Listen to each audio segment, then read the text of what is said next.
Making smart decisions when you are investing on commanders in Rise of Kingdoms is extremely important. But today, SMART on your screen is actually an acronym. S, M, A, R, and T. They all have different meanings when it comes to investing your legendary sculptures in Rise of Kingdoms, and we will start by discussing S. Let's go. Spartans! What is your profession? Every single commander investment in Rise of Kingdoms needs to be sensible for your account. This means you never ever should invest a commander just because it is one of the best commanders in the game. For example, let's take a look at Prime Joan of Arc. She is so perfect because her first skill is amazing, her fourth skill is amazing, so 190 sculpture investment, perfect, good to go. You can even later on go for a 5-5-1-5. And do I have the sculptures together to 5-5-1-5 or 5-1-1-5? Yes, I do. But for me, right now, this is not a sensible investment because I don't have a good primary or a secondary for Joan of Arc. So even though she's a great commander right now, there is no point for me to invest on her. Maybe later on, if I max out my Nevsky, then this becomes a sensible, a reasonable investment for my account. And on top of commanders, I don't have the equipment for a second cavalry march. I have a really decent cavalry equipment on my Attila. Let me show you real quick. I think this is a really nice equipment, but I don't have a second one. So even if I had Nevsky, since I don't have the equipment, again, there is no point for me to invest on another cavalry commander at this moment just because I also don't have the equipment. So this is not a sensible investment for me. Every single commander investment in Rise of Kingdoms needs to be sensible and reasonable. Let's move on to letter A. Letter A? Oh my god, I'm so bad. It's supposed to be M. Let's move on to letter M. Letter M stands for many-sided. When you invest your sculptures on a legendary commander in Rise of Kingdoms, you have to make sure that that commander is many-sided and versatile. First of all, we have PvE and we have PvP. If those commanders are like your first investment, so you don't have good marches for PvE events such as Siroli Crisis, Siroli Assault, Ian's Ballads, Lohar's Arms Training, and all that good stuff, because those events helps you progress your account even further, especially when it comes to equipment. But besides PvE, we also have different types of PvP, such as open field, rallies, and garrisons. But as free-to-players and low spenders, we don't care about garrisons, we don't care about rallies. But open field is not also one-sided thing. We have big open field brawls, like murder balls, people bring in 4 or 5 marches. We have altar fights where you can bring 1 march only. We have situations when we are losing, when we are retreating, when enemy outnumbers us, or we have the opposite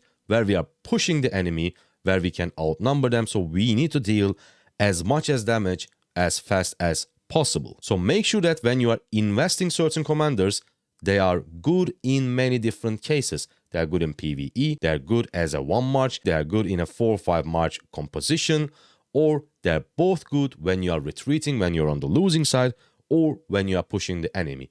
Obviously, you cannot have everything on one commander. I mean, there are some commanders like that. For example, Alexander Nevsky, he's just so good at almost everything, but there are only a few commanders with that ability. So what you can do is try to get a many-sided commander, a versatile commander that you can use in most situations in Rise of Kingdoms. Next, we have letter A, and it stands for abiding. Now, this was the closest thing that I could find in Google Translate to long-lasting.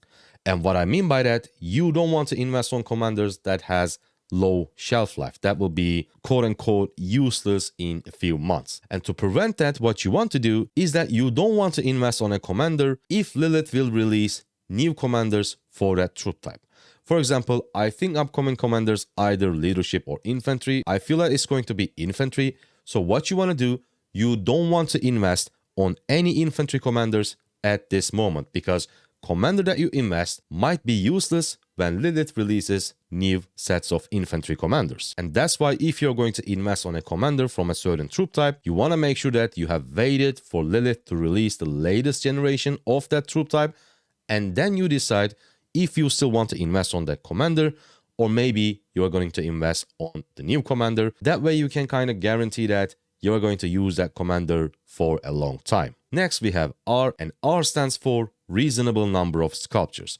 What I mean by that is that you want to invest on commanders that also works with low investment. You don't want to invest on commanders that are only good with expertise, because if you do that, you either need to spend so much time to save up 690 sculptures that is needed to expertise a commander, or you won't be able to use that commander before he is expertise. For example, let me go back to my Alexander. I have used my Alexander as 5111, and then I used him as a 5511, and later on 5551, and finally I managed to expertise him at some point. So I've been using this guy like since the start of the game. You want to invest on commanders like that. For example, Saladin also works amazing as 5551. Just like Saladin, William also a perfect 5551 commander. So you want to invest commanders that works with reasonable number of sculpture investment in Rise of Kingdoms, so that you can start using those commanders as soon as possible. Last but not least, letter T. I think this is the most important one. T stands for top-notch open field performance. But before that, if you guys think any of the information was useful or helpful so far, please hit the like, hit the subscribe. It only takes 1 second of your time, but it helps the channel more than you think. Thank you. And now let's talk about top-notch open field fighting. Many of you guys already know that. If you're in Season of Conquest, if you're a free-to-play low spender, there maybe even for a mid spender, there is no way that you will be either a rally leader or a garrison leader in a decent kingdom. If you're in a kingdom with, no whales, no spenders, yes, you might be, but then the chances for you to win that KVK is pretty low, I'm sorry. But if you're in a top kingdom, you have two roles. One is open field fighting, and the other one is filling rallies and structures. Filling rallies and structures is obviously boring, so the best thing we can do to have fun is to be good at open field fighting, and that's why when you are selecting your investments, when you are selecting your commanders, you have to make sure that those commanders works extremely well in open field. For example, Scipio, Guan Yu, Alexander Nevsky, XY, Prime Joan of Arc, Burica, YSG, Artemisia. All these commanders are great at open field fighting, and this is your main goal. You want to become as good as you can get in open field fighting. You don't care about rallies, you don't care about garrisons. Your only goal is to be a beast at open field fighting. Yes, also for open field, we have spending barriers, especially in Season of Conquest, because you need that KVK technology, you need that troop capacity, you need that damage, you need that attack. But still, your main purpose as a free-to-play, as a low spender, is to be good at open field, and that's why every single legendary commander investment should be focused on open field in Rise of Kingdoms. Hope you guys liked it, hope you guys enjoyed it, and as always, a special thank you to our channel members, Victor, Gypsy Danger, Alois, Brian Gansler, Fadatos, Manubear, Lego, Kyle, and Wei Thang. Thank you guys so much for your huge support. I'll see you guys on the next one. Thank you for watching. Bye.